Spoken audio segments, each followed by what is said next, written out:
What you manifest in your mind, you can bring to reality. It's Earth Day, everybody. Happy Earth Day. Hope you're being environmentally conscious and recycling and thinking of ways in which you can help the Earth become healthier.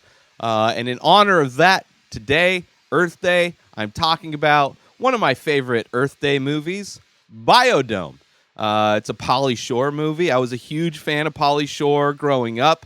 I did not have MTV necessarily, but his movies I was a huge fan of.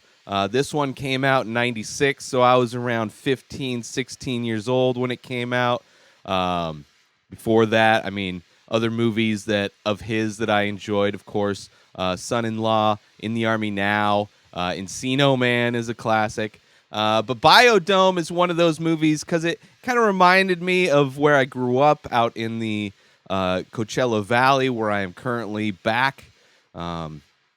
Just kind of desert landscape. These two kind of idiots try and trick their girlfriends out of going to clean up some kind of, abandoned lot where there's a bunch of trash. So instead of doing that, they try to get out of it, and then they realize they made a mistake. Their girlfriends then trick them, and then on the way to go surprise them, they stop to take a piss inside of a mall. But instead of being a mall, it's a biodome. And it's a biodome that scientists have set up, environmental scientists have set up, where they're going to go inside of this dome for 1 year, starting on Earth Day, and they'll come out on Earth Day the following year.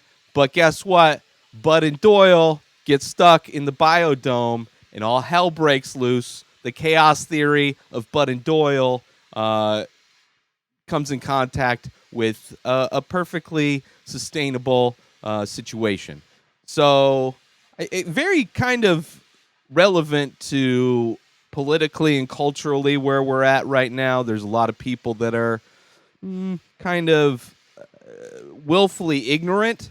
They don't want to believe all of the science that's out there, that the environment is changing and that we're a part of it, and it's not a good thing that it's changing, and we're going to have to deal with that down the road. And it's something that I remember being told when I was a kid in school, and it's something that has kind of grown, and it just seems like there's so many issues going on, that so many distractions, that people kind of just find the distraction that suits them best, that they feel like the most comfortable complaining about on Twitter, and then that's kind of their thing, where, if the environment kind of makes us all extinct, then all of our other issues are kind of null and void.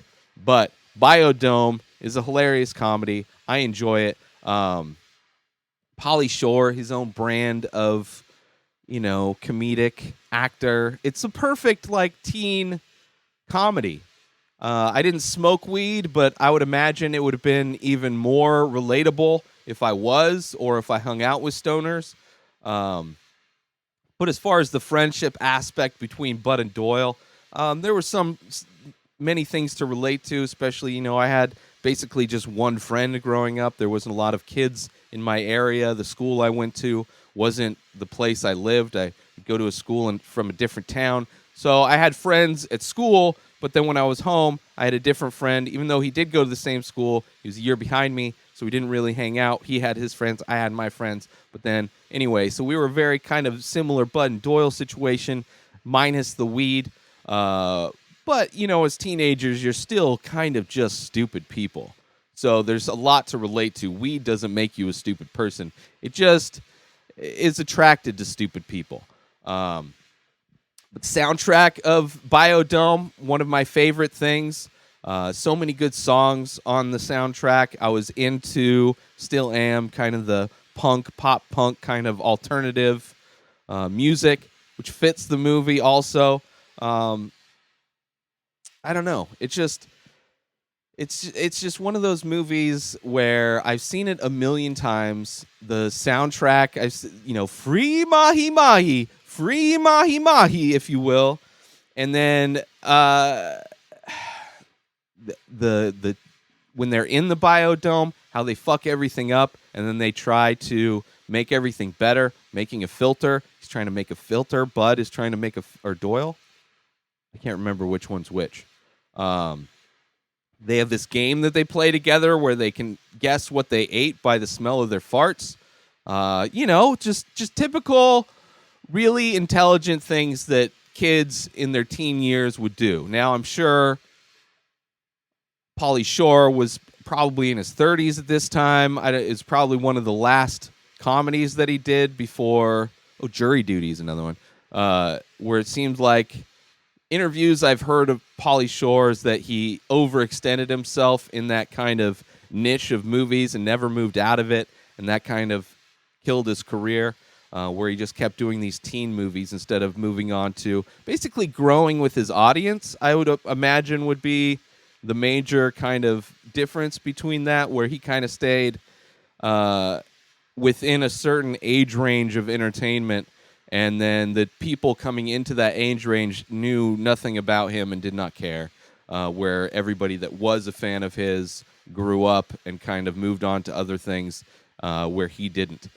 But I don't know, it's just one of those movies that their girlfriends on the outside, I enjoyed them. Like you want to talk about some early kind of things that influenced what I found attractive in women, I guess. I don't know. Like that kind of aesthetic, that kind of, I don't know. That was, I think it shaped me a little bit. The stepdad that was kind of the douchebag, kind of creepy, great. He was great in the movie.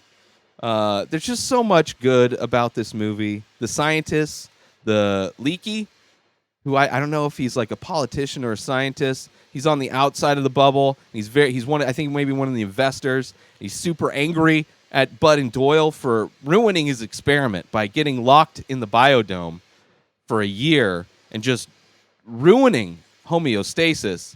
But there's some fun interactions with Bud and Doyle and him. It's just one of those classic movies that I highly recommend on this Earth Day for you to, one, not look away from the problems that we have, but also kind of enjoy the fact that our society has become Bud and Doyle, and we've kind of ruined our Earth that we live on, and now we need to wake up as Bud and Doyle did and really understand the benefits of growing purple sticky punch and hemp, as it were, among other things that we need to do to help kind of get back to homeostasis on the planet, as it were. Right? Biodome is the movie we need in this time of crisis, because it's not going to turn people away from being too dark and depressing, like maybe An Inconvenient Truth or the sequel that I don't think anybody saw because they saw the first one and you're like, well, it's going to be worse. It can't be better. So I don't need to see it. Like, it's just easier to bury your head instead of going to see something like, then go see Biodome. And then instead of thinking about the dome, think about us. Like, Bud and Doyle ruined the Biodome, right? That's a lot of, like, businesses ruining the environment. People that don't recycle, states that don't mandate recycling or even offer it, ruining the environment. Chemicals being dumped everywhere in every piece of water on the planet. It's just, we just don't care.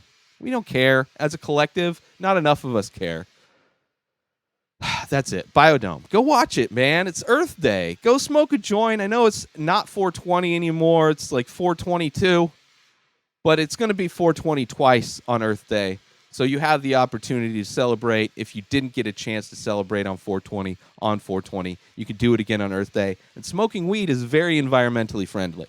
I don't know if you know this, but every time you light a joint, an angel gets its wings. And that's science, people. That's it for this episode. New episodes come out daily. Subscribe on IGTV and everywhere else podcasts are found. Binge the full week over at patreon.com/Inspired Disorder. InspiredDisorder.com for all of my original artwork. Go buy some paintings now at Ray Taylor for me on all social media. Have a wonderful day, everybody. Peace out.